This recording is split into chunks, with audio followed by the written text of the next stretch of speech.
Welcome. Welcome to Bluebonnet Crafters. My name is Gabi, and in this video I would like to show you the story about the bias. We have a hexagon woven with Lion Brand's fisherman's wool here, and in comparison, for your comparison, on the right side I have a Weave It or Zoom Loom square, also made of the fisherman's wool. Can we zoom in, please? All right. Before I show you the story of the bias, I also would like, this is a good way to compare the results from a Zoom Loom or Weave It or any other of the traditional pin looms, and the hexagon woven with the turtle loom using the same yarn.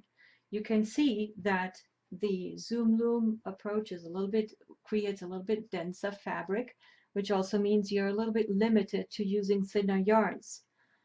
At the same time, on the hexagon, the same yarn creates a little bit looser fabric, but that also means that you can use this yarn, but you can also use thicker yarn. So I think you have a little bit more variety options here with the hexagon loom. Anyway, let's talk about bias. And I will show you first on the square what the bias does. Take a look at how the yarn is directed. There are some strands that go up vertically and the others go over horizontally. If you tug vertically or horizontally, there's very little stretch. Now comes the bias.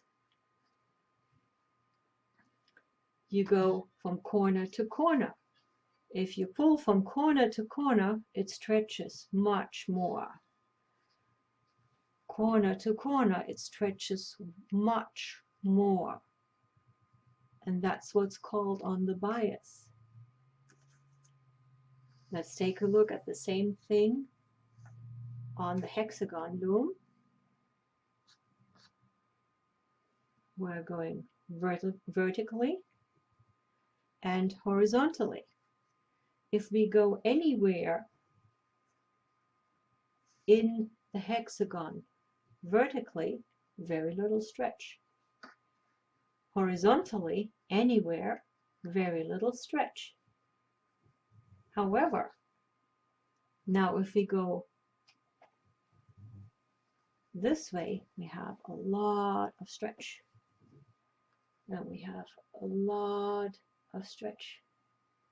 The interesting part here is because it's a hexagon, we have 4 sides and half sides in those directions. So we have to watch how we combine our hexagons to get a plain weave. We have to watch that we have the hexagons all in the same direction if we want to create a fabric that has very little stretch.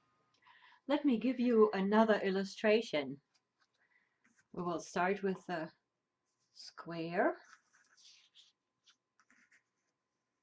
And what I'm going to do is I will trace the square with a handy dandy crayon.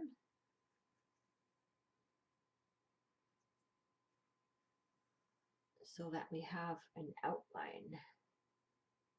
Okay, I'm not the best. So here's our square. Let's square the square. There we go. And now if we look at the direction of the threads within the fabric, here's where the vertical threads go. Here's where the horizontal threads go. And when I tug in this direction, it stays within the square. When I tug in this direction, it stays within the square. Only when I tug it in the diagonal, I go outside the square. Let's take a look at the same thing for our hexagon.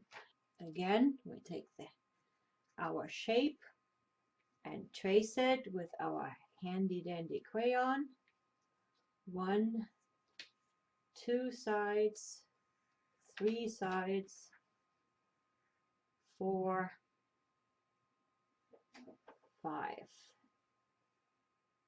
and 6. Okay, this is not perfect, but it will do. We put our hexagon in. Now let's take another look.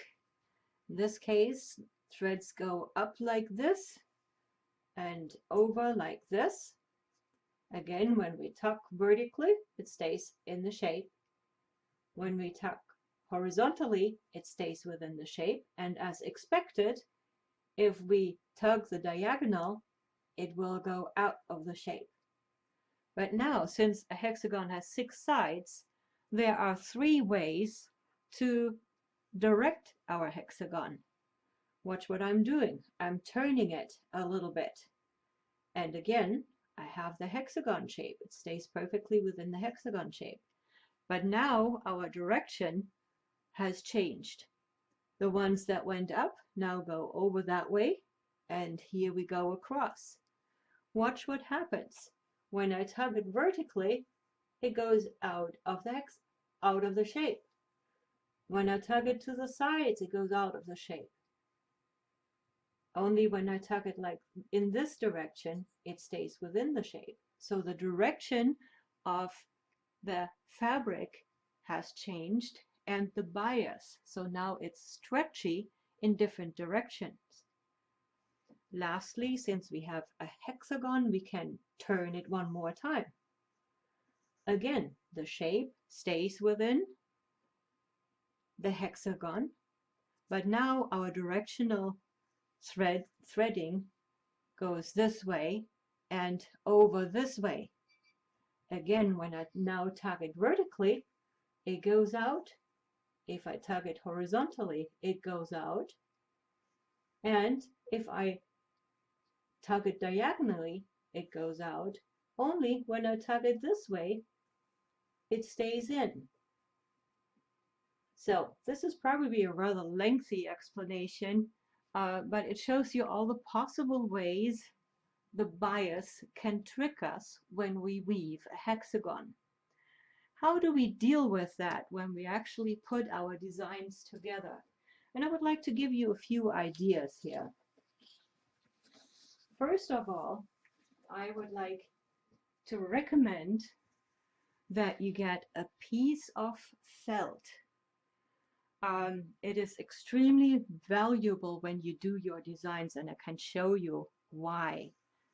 First of all, this is like I got a piece of felt that's 1 square yard, which holds a lot of hexagons. And what I do is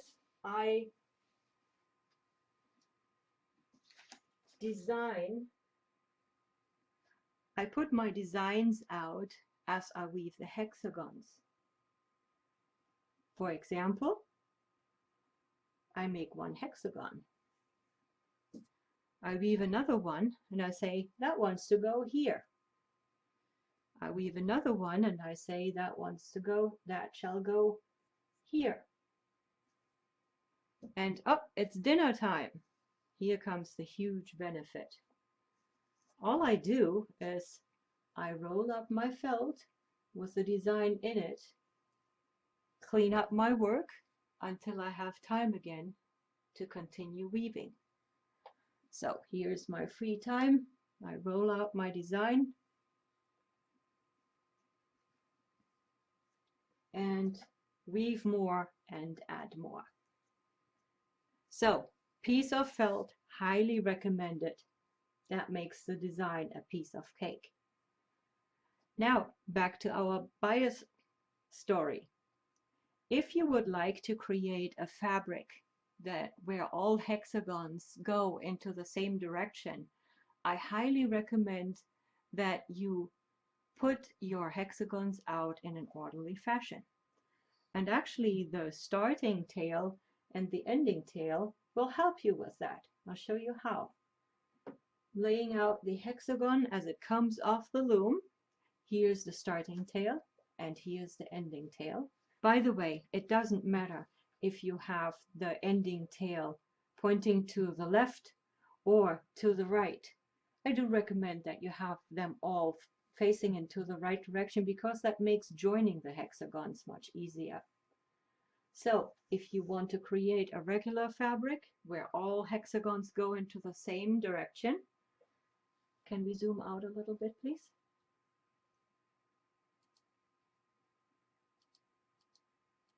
Thank you. Then it would look something like this. Here's our first hexagon. Starting thread goes up, ending thread goes over. Here's our second hexagon. Starting thread goes up, ending thread goes over. Let's add two more. Starting thread goes up, ending thread goes over.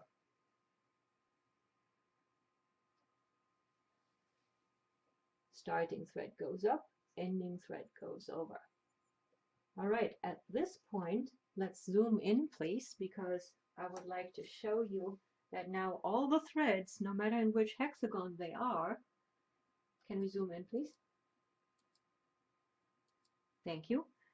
All the threads, no matter where in the hexagons they are, go into the same direction, which means your whole fabric will have the same direction. All threads go up or over. If you don't want to deal with that, that's perfectly fine. You can join your hexagons any way you feel like. Be prepared that it may stretch in a way that you don't want, but at the same time it can also be fun. Let me show you one more thing.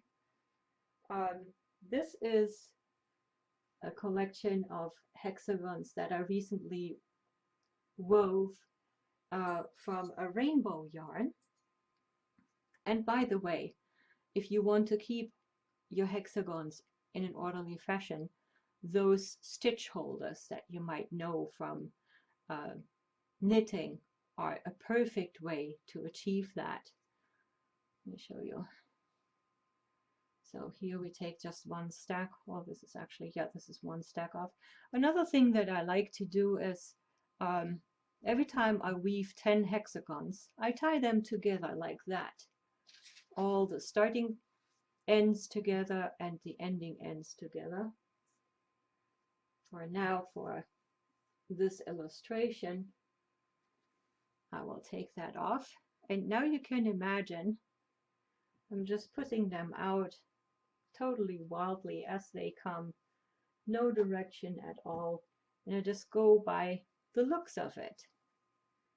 I want this to be a patchwork afghan, so I'm just connecting them or laying them out, no direction, and just in the colors that I think may be pretty. So I think you get the idea. So here with this example, I'll move this over a little bit so that you can see absolutely no direction. I want it to look colorful and not organized, so I'm just laying them out as they are appealing to me. No problem at all. Again, if you want to achieve with the same, let's use those same things, a fabric where it matters that it goes into the same direction, you can do something like this. Starting thread and over,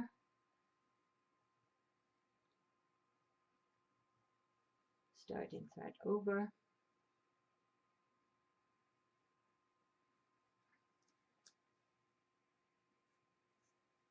starting thread over. Oh, here's a pretty yellow one. Let's use this one right here. And ooh, yeah, we haven't had a blue one yet. Let's put this here. So you see how this now again shows all the threads, no matter in which hexagon they are, going up or over. All right. Well, this is it for now. Then next I recommend that you take a look at how we will join hexagons. And there will be two videos, one where we pick up on the idea that we want all the threads to be lined up, and the other one where it really doesn't matter. Until then, let's clean up our work, and Turtle and I say thank you for watching, and we'll see you in our next video.